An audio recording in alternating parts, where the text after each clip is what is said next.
What if a viewer noticed something scientists haven't fully explained? That's the question Michael Provost raised when he sent us his paper on 3I/Atlas, pronounced 3I Atlas. He claims this interstellar visitor is behaving in ways that contradict our current understanding of how comets work. Interstellar objects are rare. They are travelers from different star systems, bringing us data that our most advanced telescopes are only beginning to decode. We're going to look at the data to see if this theory is a genuine breakthrough or a misunderstanding of cometary physics. For decades, we viewed comets as dirty snowballs, ice and rock that melt and off-gas vapor when heated by the sun. But 3I Atlas activated far beyond the 3AU line, becoming active in the deep freeze of space where water ice stays frozen. Chemically, it is producing a massive ratio of carbon dioxide compared to water, a signature that doesn't fit the standard thermal melting model. And while most comets tumble randomly as gas escapes, this one maintains a strangely stable coaxial rotation. These combined anomalies suggest the classical model is incomplete, creating the opening for Provost's electromagnetic hypothesis. Provost's theory argues that 3I Atlas isn't reacting to heat, but to electromagnetic space weather. The first part of his theory involves cosmic ray conditioning.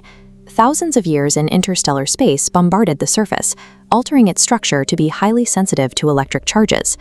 As it entered our solar system, it supposedly developed a plasma sheath, allowing it to couple with the sun's magnetic field.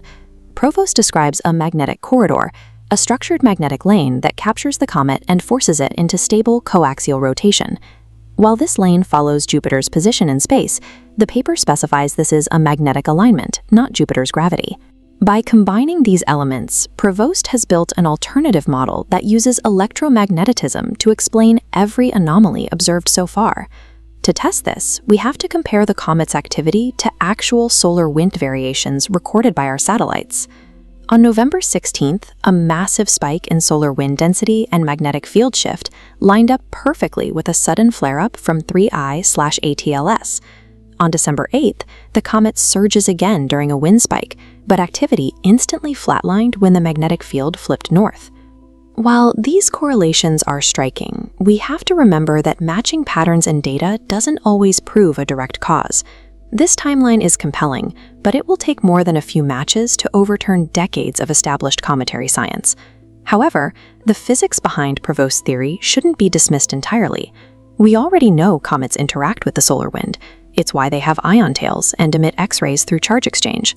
It is also likely that objects from other stars arrive with radiation-hardened surfaces that respond differently to our sun than native comets do. Provost is applying known plasma physics to a new environment, making his hypothesis a legitimate subject for further study.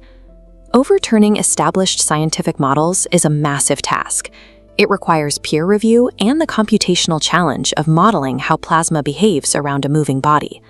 The ultimate test isn't just explaining what we've already seen, but predicting what happens next. We can track future solar wind conditions. If Provost's model can accurately predict exactly when 3I/Atlas will flare up or go dormant, the scientific community will have to take notice. Until that predictive power is proven, it remains an intriguing possibility rather than a confirmed fact.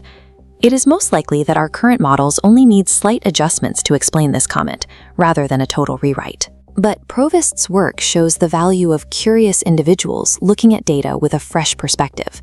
Science moves forward because people ask difficult questions. The challenge is proving which answers survive reality. What do you think? Has Michael Provost found a blind spot in our models? Or does the classical dirty snowball still explain the mystery? The universe is vast, and our core scientific models will continue to be tested as more interstellar visitors cross our path.